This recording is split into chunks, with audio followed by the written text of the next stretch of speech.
ನಮಸ್ತೆ. ಈ ಒಂದು ವಿಡಿಯೋದಲ್ಲಿ ಕರ್ನಾಟಕ ಹೈಕೋರ್ಟ್ನ ಜಾಬುಗಳನ್ನು ಆನ್ಲೈನ್ ಮುಖಾಂತರ ಅರ್ಜಿಯನ್ನು ಸಲ್ಲಿಸೋದು ಯಾವ ರೀತಿ ಅಂತ ತಿಳಿಸ್ಕೊಡ್ತಾ ಇದ್ದೀನಿ. ನೀವೇನಾದರೂ ಈ ಒಂದು ಹೈಕೋರ್ಟ್ನ ಪ್ಯೂನ್ ಆಗಿರ್ಬೋದು, ಪ್ರೊಸೆಸ್ ಸರ್ವರ್ ಆಗಿರ್ಬೋದು, ಇನ್ನಿತರ ಡಿ ಗ್ರೂಪ್ ಹುದ್ದೆಗಳಿಗೆ ಮೊಬೈಲ್ ಮೂಲಕ ಅರ್ಜಿಯನ್ನು ಸಲ್ಲಿಸ್ಬೇಕಂದ್ರೆ ಈ ವಿಡಿಯೋನ ನೋಡಿಕೊಂಡು ಅರ್ಜಿಯನ್ನು ನೀವು ಸಲ್ಲಿಸ್ಕೋಬೋದು. ಮೊಬೈಲಲ್ಲೇ ಅರ್ಜಿಯನ್ನು ಸಲ್ಲಿಸ್ಕೋಬೋದು. ಆ ರೀತಿಯಾಗಿ ನಿಮಗೆ ಸ್ಟೆಪ್ ಬೈ ಸ್ಟೆಪ್ ಆಗಿ ಹೇಳಿಕೊಡ್ತೀನಿ. ಬನ್ನಿ ಸ್ನೇಹಿತರೆ, ವಿಡಿಯೋನ ಸ್ಟಾರ್ಟ್ ಮಾಡೋಣ. ಮೊದಲಿಗೆ ಗೂಗಲ್ ಸರ್ಚನ್ನು ನೀವು ಓಪನ್ ಮಾಡ್ಕೊಳ್ಳಿ.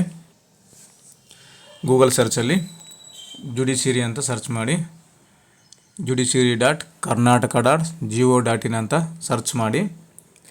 ಲಿಂಕನ್ನು ಡಿಸ್ಕ್ರಿಪ್ಷನಲ್ಲಿ ಕೂಡ ಹಾಕಿರ್ತೀನಿ, ನೋಡ್ಕೊಳ್ಳಿ. ಸರ್ಚ್ ಮಾಡಿ ನಿಮಗೆ ಹೈಕೋರ್ಟ್ದು ಓಪನ್ ಆಗುತ್ತೆ.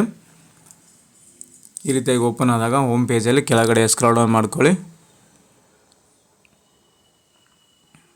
ಇಲ್ಲಿ ನಿಮಗೆ ರಿಕ್ರೂಟ್ಮೆಂಟ್ ಅಂತ ಬರುತ್ತೆ. ಈ ಒಂದು ರಿಕ್ರೂಟ್ಮೆಂಟ್ ಮೇಲೆ ಕ್ಲಿಕ್ ಮಾಡ್ಕೊಳ್ಳಿ. ಕ್ಲಿಕ್ ಮಾಡ್ಕೊಂಡಾಗ ನಿಮಗೆ ಈ ರೀತಿಯಾಗಿ ಬರುತ್ತೆ. ರಿವೈಸ್ಡ್ ನೋಟಿಫಿಕೇಷನ್ ನಂಬರು RPC ಅಂತ ಬಂದಿದೆ, ಡಿ ಗ್ರೂಪ್ RCP ಅಂತಿದೆ. ಸೊ ಇದನ್ನು ನೀವು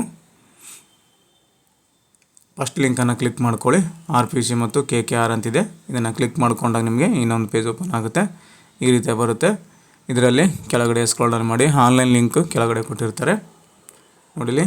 90 ಪೋಸ್ಟ್ ಆಫ್ ಗ್ರೂಪ್ D ಅಂತ ಇದೆ ನೋಡಿ, ಲಿಂಕ್ ಇದೆ. 90 ಪೋಸ್ಟು ಗ್ರೂಪ್ D ಅಂತ ಬಂದಿದೆಯಲ್ಲ, ಇದನ್ನು ನೀವು ಕ್ಲಿಕ್ ಮಾಡ್ಕೊಳ್ಬೇಕು. ಕ್ಲಿಕ್ ಮಾಡ್ಕೊಂಡಾಗ ನಿಮಗೆ ಈ ರೀತಿಯಾಗಿ ಓಪನ್ ಆಗುತ್ತೆ ಆನ್ಲೈನ್ ಪೇಜು. ಓಪನ್ ಆದಾಗ ಲಾಸ್ಟ್ ಡೇಟ್ ನಿಮಗೆ ಇಲ್ಲಿ ಶೋ ಆಗ್ತಾ ಇದೆ. 31/7/2026 ಲಾಸ್ಟ್ ಡೇಟ್ ಇದೆ. ಇಲ್ಲಿ ನಿಮಗೆ ರೈಟ್ ಸೈಡಲ್ಲಿ ಆನ್ಲೈನ್ ಅಪ್ಲಿಕೇಶನ್ ಅಂತಿದೆ, ಇದ್ರ ಮೇಲೆ ನೀವು ಕ್ಲಿಕ್ ಮಾಡ್ಕೊಳ್ಳಿ. ಕ್ಲಿಕ್ ಮಾಡ್ಕೊಂಡು ಈ ರೀತಿಯಾಗಿ ಬರುತ್ತೆ. ಓಕೆ ಅಂತ ಕ್ಲಿಕ್ ಮಾಡಿ. ಕ್ಲಿಕ್ ಮಾಡಿದಾಗ ಇಲ್ಲಿ ಜನರಲ್ ಇಂಟ್ರಕ್ಷನನ್ನು ಕೊಟ್ಟಿರ್ತಾರೆ, ಅದನ್ನು ಸರಿಯಾಗಿ ಓದ್ಕೋಬೇಕು. ಅಪ್ಲೈ ಮಾಡೋಕ್ಕಿಂತ ಮುಂಚೆ ಸರಿಯಾಗಿ ಇಂಟ್ರಕ್ಷನನ್ನು ಓದ್ಕೊಂಡ ನಂತರ ಅಪ್ಲೈಯನ್ನು ಮಾಡಬೇಕು. ಮಾಡಿಕೊಂಡು ಇಲ್ಲಿ ಎಕ್ಸ್ಪರ್ಟ್ ಅಂತಿದೆ ನೋಡಿ, ಇದ್ರ ಮೇಲೆ ಕ್ಲಿಕ್ ಮಾಡ್ಕೊಳ್ಳಿ. ಕ್ಲಿಕ್ ಮಾಡಿಕೊಂಡು ಅಪ್ಲೈ ಅಂತಿದೆ, ಅಪ್ಲೈ ಮೇಲೆ ಕ್ಲಿಕ್ ಮಾಡಿ. ಅಪ್ಲೈ ಮೇಲೆ ಕ್ಲಿಕ್ ಮಾಡಿದ ನಂತರ ನಿಮಗೆ ಆನ್ಲೈನ್ ಪೇಜ್ ಓಪನ್ ಆಗುತ್ತೆ. ಈ ರೀತಿಯಾಗಿ ಮೊದಲಿಗೆ ನಿಮ್ಮ ಪರ್ಸ್ನಲ್ ಇನ್ಫಾರ್ಮೇಷನ್ ಹಾಕಬೇಕು. ಇಲ್ಲಿ ನಿಮ್ಮ ಒಂದು ಹೆಸರು ಹಾಕಬೇಕು. ಅನಂತರ ತಂದೆ ಹೆಸರನ್ನು ಇಲ್ಲಿ ಹಾಕ್ಕೊಳ್ಳಿ. ಆಮೇಲೆ ಜೆಂಡರ್ ಕೇಳುತ್ತೆ, ಮೇಲ್ ಆರ್ ಫೀಮೇಲು, ಅದನ್ನು ಹಾಕ್ಕೊಳ್ಳಿ. ನಂತರ ಡೇಟ್ ಆಫ್ ಬರ್ತ್ ಕೇಳ್ತಾ ಇದೆ, ಜನ್ಮ ದಿನಾಂಕ, ಡೇಟು, ಮಂತು, ಇಯರನ್ನು ಸೆಲೆಕ್ಟ್ ಮಾಡ್ಕೊಳ್ಳಿ. ನಾನಿಲ್ಲಿ ಫಿಲ್ ಮಾಡಿ ತೋರಿಸ್ತಾ ಇಲ್ಲ, ಜಸ್ಟ್ ನಿಮ್ಗೆ ಹೇಳಿಕೊಡ್ತಾ ಇದ್ದೀನಿ ಏನೇನು ಫಿಲ್ ಮಾಡಬೇಕಂತ. ಅದನ್ನು ಫಿಲ್ ಮಾಡಿದೆ ಅಂದರೆ ಮತ್ತು ಯೂಟ್ಯೂಬಲ್ಲಿ ಅದನ್ನು ತೋರಿಸೋಂಗಿಲ್ಲ, ಹೆಸರು, ಡೇಟ್ ಆಫ್ ಬರ್ತ್ ಎಲ್ಲ ತೋರಿಸೋಂಗಿಲ್ಲ. ಹಾಗಾಗಿ ಅದನ್ನು ಬ್ಲ್ಯಾಂಕ್ ಆಗಿ ಬಿಡ್ತಾ ಇದ್ದೀನಿ ನಾನು ಖಾಲಿ.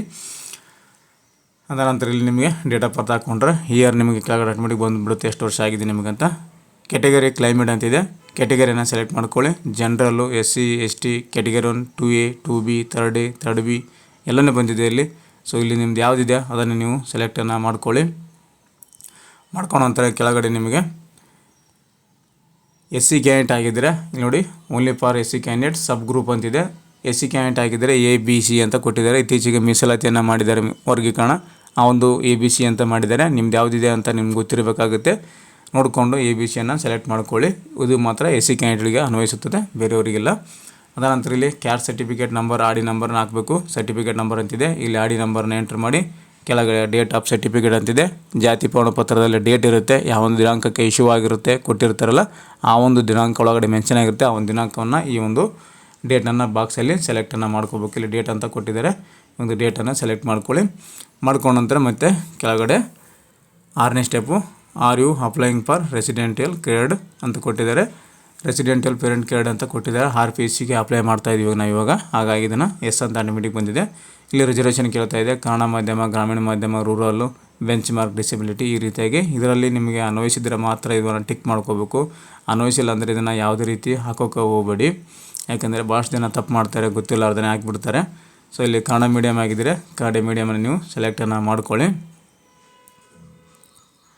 ಮಾಡ್ಕೊಂಡು ಸರ್ಟಿಫಿಕೇಟ್ ಡೇಟ್ ಅಂತ ಕೇಳ್ತದೆ, ಡೇಟ್ ಆಫ್ ಸರ್ಟಿಫಿಕೇಟು. ಇಲ್ಲಿ ಡೇಟ್ ಆಫ್ ಸರ್ಟಿಫಿಕೇಟ್ ಅಂದರೆ ಯಾವೊಂದು ದಿನಾಂಕಕ್ಕೆ ಈ ಸರ್ಟಿಫಿಕೇಟನ್ನು ಬರ್ಸ್ಕೊಂಬಂದಿರ್ತೀರ, ಕಾಲೇಜು ಅಥವಾ ಸ್ಕೂಲು, ಕನ್ನಡ ಮೀಡಿಯಮ್ ಸ್ಕೂಲ್ 1ರಿಂದ 10ನೇ ತರಗತಿ ಒಂದೇ ಕಡೆ ಓದಿರಪ್ಪ ಅಂದರೆ ಒಂದು ಸರ್ಟಿಫಿಕೇಟ್ ಬರೆದು ಕೊಟ್ಟಿರ್ತಾರೆ. ಆ ಬರೆದು ಕೊಟ್ಟ ದಿನಾಂಕ ಏನಿರುತ್ತಲ್ಲ, ಆ ಒಂದು ದಿನಾಂಕವನ್ನು ಈ ಒಂದು ಬಾಕ್ಸಲ್ಲಿ ಹಾಕಬೇಕಾಗಿರುತ್ತೆ. ಕರೆಕ್ಟಾಗಿ ಡೇಟನ್ನು ನೋಡ್ಕೊಂಡು ಹಾಕ್ಕೊಳ್ಳಿ. ಭಾಳ ಜನ ತಪ್ಪು ಮಾಡ್ತಾರೆ. ಸೊ ಅದನ್ನು ಕರೆಕ್ಟಾಗಿ ಎಂಟ್ರ್ ಮಾಡ್ಕೊಳ್ಳಿ. ನಾನು ಡೇಟ್ ಹಾಕ್ತಾಯಿದ್ದೀನಿ, ಯಾವ ಡೇಟಿಗೆ ಬರ್ಸ್ಕೊಂಬಂದಿರೋದು ಆ ಡೇಟನ್ನು ಹಾಕ್ತಾಯಿದ್ದೀನಿ ನೋಡಿ. ಆನಂತರ ಡಿಸ್ಪ್ಲೇಸ್ಡ್ ಪರ್ಸನ್ ಪ್ರಾಜೆಕ್ಟ್ ಡೇಟ್ ಅಂತ ಕೊಟ್ಟಿದ್ದಾರೆ. PDF ಸರ್ಟಿಫಿಕೇಟ್ ಇದ್ದರೆ ಅದರ ಡೇಟು, ಎಕ್ಸ್ ಸರ್ವಿಸ್ ಮ್ಯಾನ್ ಆಗಿದ್ದರೆ ಅದರ ಡೇಟು. ಅದ ನಂತರ ಇಲ್ಲಿ ನಿಮಗೆ ಮೆರಿಟಲ್ ಸ್ಟೇಟಸ್ ಕೇಳ್ತಾ ಇದೆ, ಮದುವೆ ಆಗಿದೆಯಾ ಇಲ್ಲ ಅಂತ, ಮ್ಯಾರಿಡ್ ಅಂತ. ಅನ್ಮ್ಯಾರಿಡ್ ಆಗಿದೆ ಅನ್ಮ್ಯಾರಿಡ್ ತೊಗೊಳ್ಳಿ, ಮ್ಯಾರಿಡ್ ಆಗಿದ್ದರೆ ಮ್ಯಾರಿಡ್ ಆಗಿದ್ದರೆ ಮೆನ್ಷನ್ ಸ್ಪೌಸ್ ನೇಮ್ ಅಂತಿದೆ, ಗಂಡನ ಹೆಸರು ಹಾಕ್ಬೇಕಾಗುತ್ತೆ. ಮದುವೆ ಆದರೆ ಹೆಂಡತಿ ಹೆಸರು ಕೂಡ ಹಾಕ್ಬೇಕಾಗುತ್ತೆ ಹುಡುಗಂದಿದ್ದರೆ. ಅದಂತ ಸಿಟಿಸನ್ಶಿಪ್ ಇಂಡಿಯನ್ ಅಂತಿದೆ, ಇಂಡಿಯನ್ ಇಲ್ಲಿ ಕರ್ನಾಟಕ ಅಂತ ಫಿಲ್ ಮಾಡ್ಕೊಳ್ಳಿ. ಮಾಡ್ಕೊಂಡ ನಂತರ ಕೆಳಗಡೆ ಮತ್ತೆ ಇದರದ pass or higher qualification other then extend ಅಂತಿದೆ. 10ನೇ ತರಗತಿಯಿಂದ ಹೆಚ್ಚಿನ ಒಂದು ವಿದ್ಯಾಭ್ಯಾಸನ ಮಾಡಿದ್ದೀರಾ ಅಂತ ಕೇಳ್ತಾ ಇದೆ. ಸೊ 10ನೇ ತರಗತಿಯಿಂದ ಹೆಚ್ಚಿಗೆ ಮಾಡಿದರೆ ಇಲ್ಲಿ ಎಸ್ ಅಂತ ತೊಗೊಳ್ಳಿ. 10ನೇ ಕ್ಲಾಸ್ ಲಾಸ್ಟ್ ಕೊನೆ ಆಗಿತ್ತಂದರೆ ನಿಮಗೆ ಇದು ನೋ ಅಂತಲೇ ಇರಲಿ. ಅದರ ನಂತರ ಇಲ್ಲಿ ನಿಮಗೆ ನೇಮ್ ಆಫ್ ದ ಸ್ಕೂಲ್ ಕೇಳ್ತಾ ಇದೆ. ನಿಮ್ಮ ಒಂದು SLC ತರಗತಿಯ ಸ್ಕೂಲ್ ನೇಮ್ ಹಾಕಿದ ನಂತರ ಇಲ್ಲಿ ಕ್ವಾಲಿಫಿಕೇಷನ್ ಕೇಳ್ತಾ ಇದೆ. SLC ಅಂತ ಹಾಕ್ಕೊಳ್ಳಿ, SLC ಅಂತ ಬರ್ಕೊಳ್ಳಿ. ಆನಂತರ ಇಲ್ಲಿ ಇಯರ್ ಆಫ್ ಪಾಸಿಂಗು, ಯಾವ ಒಂದು ಇಯರ್ಗೆ ಪಾಸ್ ಆಗಿದ್ರೆ ಆ ಒಂದು ಇಯರನ್ನು ಹಾಕ್ಕೊಳ್ಳಿ. ಇವೆಲ್ಲ ಹಾಕ್ಕೊಂಡ ನಂತರ ಕೆಳಗಡೆ ಸ್ಕ್ರೋಲ್ ಮಾಡಿ ಕಾಂಟ್ಯಾಕ್ಟ್ ಇನ್ಫಾರ್ಮೇಷನ್ ಇದೆ. ಪ್ರೆಸೆಂಟ್ ಅಡ್ರೆಸ್ಸು ಪರ್ಮನೆಂಟ್ ಅಡ್ರೆಸ್ ಹಾಕೋದಿರುತ್ತೆ. ಎರಡು ಒಂದೇ ಆಗಿದ್ದರೆ ನೀವು ಆಟೋಮೆಟಿಕ್ ಆಗಿ ಇಲ್ಲಿ ಮೇಲ್ಗಡೆ ಅಷ್ಟೇ ತುಂಬಬೇಕು. ಇಲ್ಲಿ ಪ್ರೆಸೆಂಟ್ ಅಡ್ರೆಸ್ ಯಾವ ಊರಲ್ಲಿದ್ದೀರಾ ಆ ಒಂದು ಊರ ಹೆಸರು ಸಂಪೂರ್ಣ ಅಡ್ರೆಸ್ ಹಾಕ್ಕೊಳ್ಳಿ. ಆನಂತರ ಸ್ಟೇಟ್ ಸೆಲೆಕ್ಟ್ ಮಾಡ್ಕೊಳ್ಳಿ. ಆನಂತರ ಡಿಸ್ಟಿಕ್ಕು, ಸ್ವಂತ ಜಿಲ್ಲೆ, ತಾಲೂಕು. ಆನಂತರ ಇಲ್ಲಿ ಪಿನ್ ಕೋಡ್ ಕೇಳ್ತದೆ, ಪಿನ್ ಕೋಡ್ ಹಾಕ್ಕೊಳ್ಳಿ. ಪಿನ್ ಕೋಡ್ ಹಾಕ್ಕೊಂಡು ಇಲ್ಲಿ ಪ್ರೆಸೆಂಟ್ ಅಡ್ರೆಸ್ ಪರ್ಮನೆಂಟ್ ಅಡ್ರೆಸ್ ಎರಡು ಒಂದೇ ಆಗಿದ್ದರೆ ಎಸ್ ಆರ್ ನೋ ಕೇಳ್ತಾ ಇದೆ. ಇಲ್ಲಿ ನೋಡಿ, ಇಲ್ಲಿ ಪರ್ಮನೆಂಟ್ ಅಡ್ರೆಸ್ ಕೇಳ್ತಾ ಇದೆ. ಎನಲ್ಲಿ ಪ್ರೆಸೆಂಟ್ ಅಡ್ರೆಸ್ಸು, ಬಿನಲ್ಲಿ ಪರ್ಮನೆಂಟ್ ಅಡ್ರೆಸ್ ಕೇಳ್ತಾ ಇದೆ. ಇಲ್ಲಿ ನೋ ಅಂತಿದೆ, ಅದನ್ನು ಎಸ್ ಅಂತ ಮಾಡ್ಕೋಬೇಕು. ಎಸ್ ಅಂತ ಮಾಡ್ಕೊಂಡಾಗ ಮೇಲಿರುವಂಥ ಅಡ್ರೆಸ್ಸೇ ನಿಮಗೆ ಇಲ್ಲಿ ಕೂಡ ಫಿಲಪ್ ಆಗಿಬಿಡುತ್ತೆ. ಎರಡು ಬೇರೆ ಬೇರೆ ಆಗಿದ್ದರೆ ಪ್ರೆಸೆಂಟ್ ಸ್ವಂತೂರು ಬೇರೆ, ನೀವು ಇರೋದು ಬೇರೆ ಅಂದರೆ ಎರಡು ಬೇರೆ ಬೇರೆ ಹಾಕೋಬೇಕಾಗುತ್ತೆ. ಎರಡು ಒಂದೇ ಆಗಿದ್ದರೆ ಇದನ್ನು ಎಸ್ ಅಂತ ಟಿಕ್ ಮಾಡ್ಕೊಂಬಿಟ್ರೆ ಆಟೋಮೆಟಿಕ್ ಹೆಸರು ಎಲ್ಲ ಬಂದ್ಬಿಡುತ್ತೆ, ನಿಮಗೆಲ್ಲ ಇಲ್ಲಿ ಫಿಲ್ ಆಗುತ್ತೆ. ನೆಕ್ಸ್ಟ್ ನಿಮಗೆ ಮೊಬೈಲ್ ನಂಬರ್ ಕೇಳ್ತಾ ಇದೆ. ಮೊಬೈಲ್ ನಂಬರು ಚಾಲ್ತಿ ಇರುವಂಥ ಮೊಬೈಲ್ ನಂಬರ್ನ ಇಲ್ಲಿ ಹಾಕ್ಕೊಳ್ಳಿ. ಲ್ಯಾಂಡ್ಲೈನ್ ನಂಬರ್ ಹಾಕೋ ಅವಶ್ಯಕತೆ ಇಲ್ಲ. ಇಮೇಲ್ ಐ ಡಿ ನಂಬರು ಹಾಕ್ಕೊಳ್ಳಿ. ಇಮೇಲ್ ಐ ಡಿ ಚಾಲ್ತಿ ಇರಬೇಕು, ರನ್ನಿಂಗ್ ಇರೋದೇ, ನಿಮ್ಮ ಮೊಬೈಲಲ್ಲಿರೋದೇ ಆ್ಯಕ್ಟಿವ್ ಇರೋದು ಇಮೇಲ್ ಐ ಡಿ ಹಾಕ್ಕೊಳ್ಳಿ. ಹಾಕ್ಕೊಂಡ ನಂತರ ಮತ್ತು ಕೆಳಗಡೆ whether the applicant was working ಅಂತ ಕೇಳ್ತದೆ. ಕೆಲಸ ಮಾಡ್ತಾ ಇದ್ದಾರೆ ಪ್ರೆಸೆಂಟಾಗಿ ಅಥವಾ ಹಿಂದೆ ಎಲ್ಲೆಲ್ಲಿ ಮಾಡಿದ್ದಾರೆ ಆ ಕೆಲಸ ಅಂತ ಕೇಳ್ತದೆ. ಮಾಡಿದರೆ ಎಸ್ ಅಂತ ಹೋಗಬೇಕಾಗುತ್ತೆ. ಇಫ್ ಎಸ್ ಗಿವ್ ಡೀಟೇಲ್ಸ್ ಅಂತಿದೆ. ನೀವೇನಾದರೂ ಕೆಲಸ ಮಾಡಿದರೆ ಇಲ್ಲಿ ಡೀಟೇಲ್ಸನ್ನು ಕೊಡಬೇಕಾಗುತ್ತೆ. ಎಲ್ಲಿ ಮಾಡಿದ್ದೀರಾ, ಯಾವ ಒಂದು ಹುದ್ದೆಯಲ್ಲಿ ಮಾಡಿದ್ದೀರಾ ಅಂತ ಕೂಡ ಡೀಟೇಲ್ಸ್ ಹಾಕಬೇಕಾಗುತ್ತೆ. ಮಾಡಿಲ್ಲ ಅಂದರೆ ನೋ ಅಂತಲೇ ಬಿಡಿ. ಅನಂತರ whether the applicant was in service of ಅಂತ ಕೇಳ್ತದೆ. ಸೆಂಟ್ರಲ್ ಗೌರ್ಮೆಂಟು, ಸ್ಟೇಟ್ ಗೌರ್ಮೆಂಟ್ ಅಂಡರಲ್ಲಿ ಏನಾದರೂ ವರ್ಕ್ ಮಾಡಿದ್ದಾರೆ ಅಂತ ಕೇಳ್ತಾ ಇದೆ. ಸೊ ನೀವೇನಾದರೂ ಸೆಂಟ್ರಲ್ ಗೌರ್ಮೆಂಟು, ಸ್ಟೇಟ್ ಗೌರ್ಮೆಂಟಲ್ಲಿ ವರ್ಕ್ ಮಾಡಿದರೆ ಎಸ್ ಅಂತ ತೊಗೋಬೇಕಾಗುತ್ತೆ. ನೀವು ಮಾಡಿಲ್ಲ ಅಂದರೆ ನೋ ಅಂತಲೇ ತೊಗೊಳ್ಳಿ. ಅದಾನಂತರ ಇಲ್ಲಿ ಕೆಳಗಡೆ ಲಾಸ್ಟಲ್ಲಿ ಡಿಕ್ಲರೇಷನ್ ಅಂತ ತೊಗೋಬೇಕು, ಟಿಕ್ ಮಾಡ್ಕೊಳ್ಳಿ. ಮಾಡಿದ ನಂತರ ಪ್ರಿವ್ಯೂ ಅಂತಿದೆ ನೋಡಿ, ಈ ಒಂದು ಪ್ರಿವ್ಯೂ ಬಟನ್ ಮೇಲೆ ಕ್ಲಿಕ್ ಮಾಡ್ಕೊಳ್ಳಿ. ಮಾಡ್ಕೊಂಡಾಗ ನಿಮಗೆ ಇಷ್ಟೊತ್ತೇನು ಫಿಲ್ ಮಾಡಿದ್ದೀವಲ್ಲ ಆ ಒಂದು ಎಲ್ಲ ಡಾಟಾ ಕೂಡ ನಿಮಗೆ ಅಲ್ಲಿ ಶೋ ಆಗುತ್ತೆ. ಅದು ಸರಿಯಾಗಿದೆ ಅಲ್ಲ ಅಂತ ಒಂದು ಸಲ ರೀಚೆಕ್ ಮಾಡ್ಕೋಬೇಕು. ಏನೋ ತಪ್ಪಿದ್ರೆ ತಿದ್ದುಪಡಿ ಮಾಡ್ಕೋಕ್ಕೆ ಅವಕಾಶ ಇರುತ್ತೆ. ಇವಾಗ ತೋರಿಸ್ತೀನಿ ನಿಮಗೆ ಪ್ರಿವ್ಯೂಲ್ಲಿ ಯಾವ ರೀತಿ ಬರುತ್ತೆ ಅಂತ. ಈ ರೀತಿ ಪ್ರಿವ್ಯೂ ಆಗಿ ಬರುತ್ತೆ ನಿಮಗೆ. ನಿಮ್ಮ ಒಂದು ಹೆಸರು, ತಂದೆ ಹೆಸರು, ಡೇಟ್ ಆಫ್ ಬರ್ತ್ ಎಲ್ಲ ಬರುತ್ತೆ. ಅದನ್ನು ಟಿಕ್ ಮಾಡ್ಕೋಬೇಕು. ಇಲ್ಲಿ ಟಿಕ್ ಆಗಿದೆ ನೋಡಿ, ಟಿಕ್ ಮಾಡ್ಕೊಂಡಿದ್ದೀನಿ. ಟಿಕ್ ಮಾಡಿಕೊಂಡು ಕೆಳಗಿಂದ ಮೇಲುಗಡೆವರೆಗೂ ಎಲ್ಲ ಸರಿಯಾಗಿದೆ ಅಂತ ನೋಡ್ಕೊಳ್ಳಿ. ಸೊ ಕೆಳಗಡೆ ಸ್ಕ್ರಾಲ್ ಡೌನ್ ಮಾಡಿದಾಗ ನಿಮಗೆ ಈ ರೀತಿಯಾಗಿ ಬರುತ್ತೆ. ಇಲ್ಲಿ ಕಾಣ್ತಾ ಇರುವಂಥ ಕ್ಯಾಪ್ಚರ್ ಕೋಡ್ ಇಲ್ಲಿ ಹಾಕ್ಕೊಂಡು ಇಲ್ಲ ಡಿಕ್ಲೇರ್ ಮಾಡ್ಕೊಳ್ಳಿ. ಟಿಕ್ ಮಾಡಿಕೊಂಡು ಸೇವ್ ಆ್ಯಂಡ್ ಕಂಟಿನ್ಯೂ ಅಂತಿದೆ ನೋಡಿ, ಸೇವ್ ಆ್ಯಂಡ್ ಕಂಟಿನ್ಯೂ ಮೇಲೆ ಕ್ಲಿಕ್ ಮಾಡ್ಕೊಳ್ಳಿ. ನೆಕ್ಸ್ಟ್ ಸ್ಟೆಪ್ಪಿಗೆ ಹೋಗುತ್ತೆ. ಏನಾದರೂ ತಪ್ಪು ಮಾಹಿತಿ ಆಗಿದ್ದರೆ ಪ್ರಿವ್ಯೂಯಲ್ಲಿ ಗೊತ್ತಾಗಿದ್ದರೆ ಇಲ್ಲಿ ಎಡಿಟ್ ಅಂತ ಒಂದು ಆಪ್ಷನ್ ಇದೆ, ಎಡಿಟ್ ಕೂಡ ಮಾಡ್ಕೋಬೋದು. ಏನೇ ಒಂದು ಮಾಹಿತಿ ತಪ್ಪಾಗಿದ್ದರೂ ಎಡಿಟ್ ಕೂಡ ಮಾಡ್ಕೊಂಡು ಮತ್ತೆ ನಿಮಗೆ ಸೇವ್ ಆ್ಯಂಡ್ ಕಂಟಿನ್ಯೂ ಕೊಟ್ಟರೆ ನೆಕ್ಸ್ಟ್ ಸ್ಟೆಪ್ಪಿಗೆ ಹೋಗುತ್ತೆ. ನೆಕ್ಸ್ಟ್ ನಿಮಗೆ ಈ ರೀತಿಯಾಗಿ ಬರುತ್ತೆ. ಇಲ್ಲಿ ನಿಮಗೆ ಒನ್ ಟೈಮ್ ಪಾಸ್ವರ್ಡು ನಿಮ್ಮ ಒಂದು ಮೊಬೈಲ್ ನಂಬರ್ಗೆ ಬಂದಿರುತ್ತೆ. ಆ ಒಂದು ಪಾಸ್ವರ್ಡನ್ನು ಇಲ್ಲಿ ನಿಮಗೆ ಎಂಟ್ರನ್ನು ಮಾಡಬೇಕು. ಮಾಡಿದ ನಂತರ ಇಲ್ಲಿ ಕ್ಯಾಪ್ಚರ್ ಕೋಡ್ ಕಾಣ್ತಾ ಇದೆ. ಕ್ಯಾಪ್ಚರ್ ಕೋಡ್ ಹಾಕ್ಕೊಂಡು ಸಬ್ಮಿಟ್ ಅಂತಿದೆ ನೋಡಿ, ಸಬ್ಮಿಟ್ ಬಟನ್ ಮೇಲೆ ಕ್ಲಿಕ್ ಮಾಡ್ಕೊಳ್ಳಿ. OTP ಸಬ್ಮಿಟ್ ಮಾಡಿದ ನಂತರ ನಿಮಗೆ ಎಜುಕೇಷನ್ ಕ್ವಾಲಿಫಿಕೇಷನ್ ಬರುತ್ತೆ. ಇಲ್ಲಿ ನಿಮ್ಮ ಒಂದು ವಿದ್ಯಾರ್ಥಿಯನ್ನು ಹಾಕಬೇಕಾಗುತ್ತೆ. SLCದು ಮೊದಲಿಗೆ ಇಲ್ಲಿ ನಿಮ್ಮ ಒಂದು ಕ್ವಾಲಿಫಿಕೇಷನ್ ಸೆಲೆಕ್ಟ್ ಮಾಡ್ಕೊಳ್ಳಿ. SLC ಬೋರ್ಡ್ ಅಂತ ಕೇಳ್ತಾ ಇದೆ. ಬೋರ್ಡ್ ಇದ್ದು SLC ಮಾರ್ಕ್ಸ್ ಕಾರ್ಡ್ನಲ್ಲಿ ನಿಮ್ಮ ಒಂದು ಬೋರ್ಡ್ ಹೆಸರು ಇರುತ್ತೆ. ಆ ಒಂದು ಬೋರ್ಡ್ ಹೆಸರು ಹಾಕ್ಕೊಳ್ಳಿ. ನಂತರ ರೂಲ್ ನಂಬರು, ರಿಜಿಸ್ಟ್ರೇಷನ್ ನಂಬರ್ ಹಾಕ್ಕೊಳ್ಳಿ.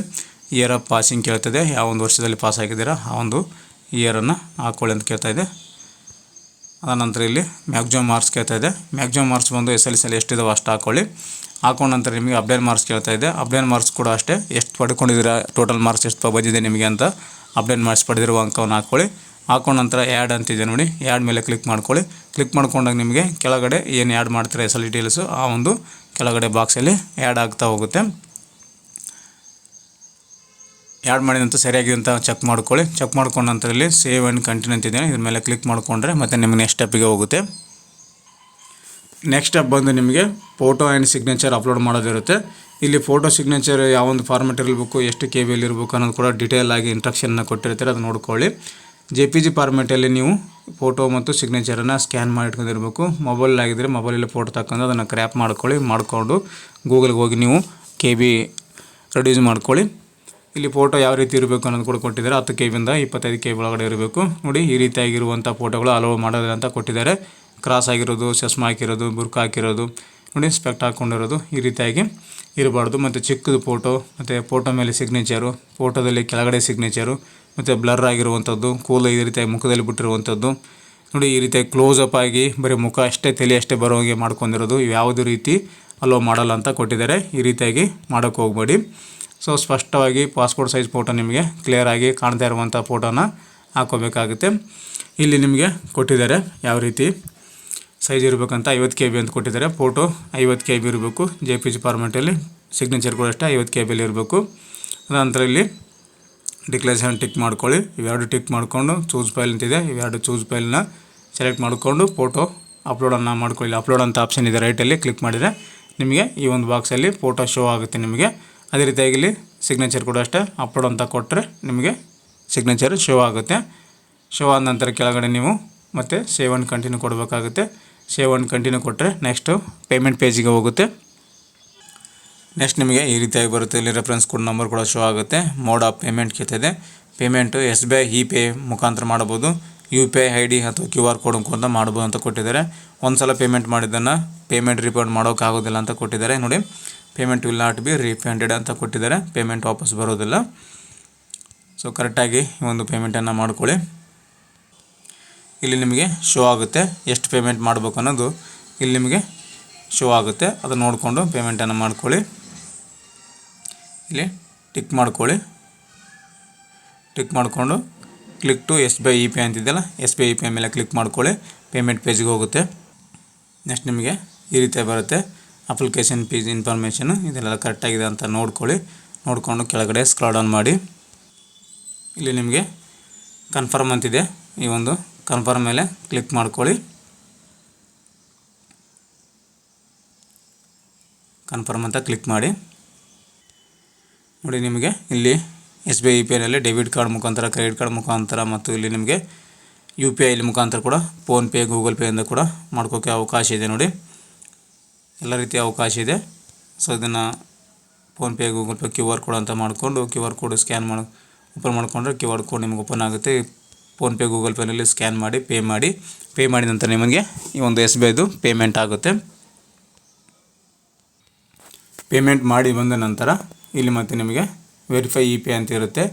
ಇ-ಪೇಯನ್ನು ವೆರಿಫೈಯನ್ನು ಮಾಡಲೇಬೇಕು ನೀವು, ಯಾಕಂದರೆ ಇಲ್ಲಿ ನಿಮ್ಮೊಂದು ಪೇಮೆಂಟು ಆಗಿದೆ ಇಲ್ಲ ಅನ್ನೋದು ವೆರಿಫೈ ಆಗುತ್ತೆ. ಸೊ ಇಲ್ಲಿ ವೆರಿಫೈ ಇ-ಪೇ ಅಂತಿದೆ, ಇದ್ರ ಮೇಲೆ ಕ್ಲಿಕ್ ಮಾಡಿಕೊಂಡ್ರೆ ನಿಮಗೆ ಅಪ್ಲಿಕೇಶನ್ ನಂಬರ್ ಕೇಳುತ್ತೆ. ಅದು ಹಾಕಿಸಿ ನೀವು ಸಬ್ಮಿಟ್ ಕೊಟ್ಟರೆ ನಿಮ್ಮೊಂದು ಪೇಮೆಂಟ್ ಸಕ್ಸಸ್ಫುಲ್ಲಾಗಿ ಆಗಿದೆಯಲ್ಲ ಅಂತ ಬರುತ್ತೆ. ಸೊ ಸಕ್ಸಸ್ಫುಲ್ಲಾಗಿ ಪೇಮೆಂಟ್ ಆದ ನಂತರ ನಿಮಗೆ ಈ ಒಂದು ಅಕ್ನಾಲೇಜ್ಮೆಂಟ್ ಬರುತ್ತೆ. ಸೊ ಈ ವಿದ್ಯಾರ್ಥಿದು ಡೆಬಿಟ್ ಕಾರ್ಡು, ಕ್ರೆಡಿಟ್ ಕಾರ್ಡ್ ಯಾವುದೂ ಇಲ್ಲ, ಸೊ ಪೇಮೆಂಟು ತೊಗೊತಾ ಇಲ್ಲ. ಸೊ ಹಾಗಾಗಿ ಇದನ್ನು ಇಲ್ಲಿಗೆ ಎಂಡ್ ಮಾಡ್ತಾ ಇದ್ದೀನಿ. ಸೊ ನೀವು ಪೇಮೆಂಟ್ ಮಾಡ್ಕೊಂಡ ನಂತರ ಈ ಒಂದು ರಿಸಿಪ್ಟನ್ನು ಪಡೆದುಕೊಳ್ಳಿ. ಅಕ್ನಾಲೇಜ್ಮೆಂಟ್ ಲಾಸ್ಟಲ್ಲಿ ಬರುತ್ತೆ. ಸ್ನೇಹಿತರೆ, ಇದಿಷ್ಟು ಈ ಒಂದು ಹೈಕೋರ್ಟ್ ಜಾಬ್ನ ಒಂದು ಡಿ ಗ್ರೂಪು ಪೋಸ್ಟ್ಗಳಿಗೆ ಯಾವ ರೀತಿ ಒಂದು ಆನ್ಲೈನ್ ಮುಖಾಂತರ ಅರ್ಜಿಯನ್ನು ಸಲ್ಲಿಸೋದಂತ ತಿಳಿಸ್ಕೊಟ್ಟಿದ್ದೀನಿ. ಈ ಒಂದು ಮಾಹಿತಿ ನಿಮಗೆ ಉಪಯುಕ್ತ ಆಗಿದೆ ಅನ್ಕೊತೀನಿ. ಈ ಒಂದು ಅಪ್ಲಿಕೇಶನಲ್ಲಿ ಏನಾದರೂ ನಿಮಗೆ ಗೊತ್ತಾಗಿಲ್ಲ, ಎಲ್ಲಾದರೂ ಎರರ್ ಬರ್ತಾ ಇದೆ, ಏನಾದರೂ ಫಾರಮ್ ಫಿಲ್ ಮಾಡುವಾಗ ಎಲ್ಲೆಲ್ಲಿಗೂ ಕನ್ಫ್ಯೂಸ್ ಇದ್ದರೆ, ನಿಮಗೆ ಏನೋ ತೊಂದರೆ ಆಗ್ತಾಯಿದ್ದರೆ ಕಮೆಂಟ್ ಮಾಡಿ. ಏನೇ ಒಂದು ಪ್ರಾಬ್ಲಮ್ ಇರಲಿ ಅದಕ್ಕೆ ನಾನು ಸೊಲ್ಯೂಷನನ್ನು ಕೊಡ್ತೇನೆ. ಸೊ ನೆಕ್ಸ್ಟ್ ವಿಡಿಯೋದಲ್ಲಿ ಮತ್ತೊಂದು ಮಾಹಿತಿಯೊಂದಿಗೆ, ಮತ್ತೊಂದು ಉಪಯುಕ್ತ ಮಾಹಿತಿಯೊಂದಿಗೆ ಮೇಲೆ ಭೇಟಿ ಆಗ್ತೀನಿ. ಅಲ್ಲಿವರೆಗೂ ನಮ್ಮ ವಿಡಿಯೋಸನ್ನು ನೋಡ್ತಾ ಇರಿ, ಸಪೋರ್ಟ್ ಮಾಡಿ ಅಂತ ಹೇಳ್ತಾ thank you. Thanks for the watching.